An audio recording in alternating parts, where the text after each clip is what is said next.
आपल्याला बाळासाहेबांचे विचार पुढे न्यायचे आहे. बाळासाहेबांच्या विचाराचे वारसदार आपण आहोत. आणि मी पूर्वीच सांगितलंय, ज्या वेळेस काही लोकांना वाटलं की बाळासाहेबांच्या संपत्तीवर हे करतील, दावा करतील, त्याच वेळेस मी सांगितलं, बाळासाहेबांची तुमची संपत्ती आम्हाला नको. बाळासाहेबांचे विचार हीच आमची संपत्ती आहे, हेच आमचं ऐश्वर आहे. संपत्ती तुम्हाला लाभ हो, कारण ते त्यांनी दाखवून दिलं. शिवसेनेच्या जेव्हा अधिकृत शिवसेना आपल्याला मिळाल्यानंतर शिवसेनेच्या लेटर पॅडवर आपल्या शिवसेनेच्या तुमच्या हक्काच्या, घामाच्या, कष्टाच्या खात्यामध्ये असलेल्या पैशावर मागणी केली 50 कोटी रुपये देण्याची.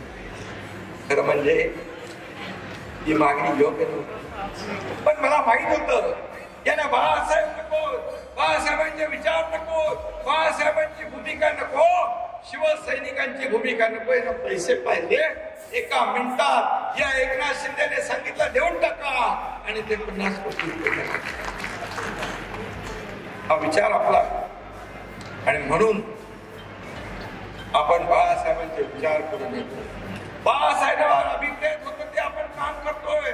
आज बाळासाहेबांचं स्वप्न होतं अयोध्येमध्ये राम मंदिर बांधायचं, काश्मीरमध्ये 370 कलम हटवायचं.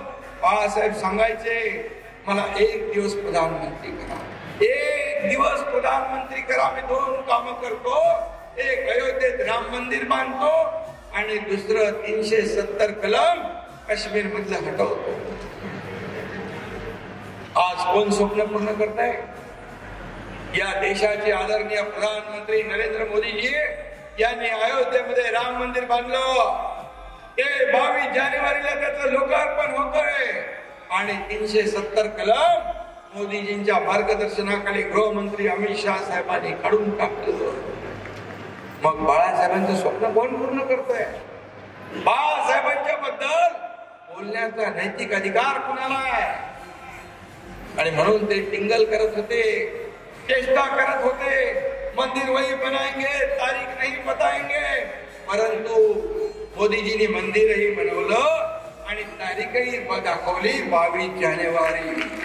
या देशामध्ये प्रचंड उत्साह, एक जल्लोष आहे. या मंदिराचं घेऊन स्वागताची तयारी सगळीकडे सुरू आहे. आणि म्हणून देशामध्ये या राम मंदिराच्या प्रती आस्था आहे. आपण राम मंदिर हा विषय कधी राजकीय केला नाही.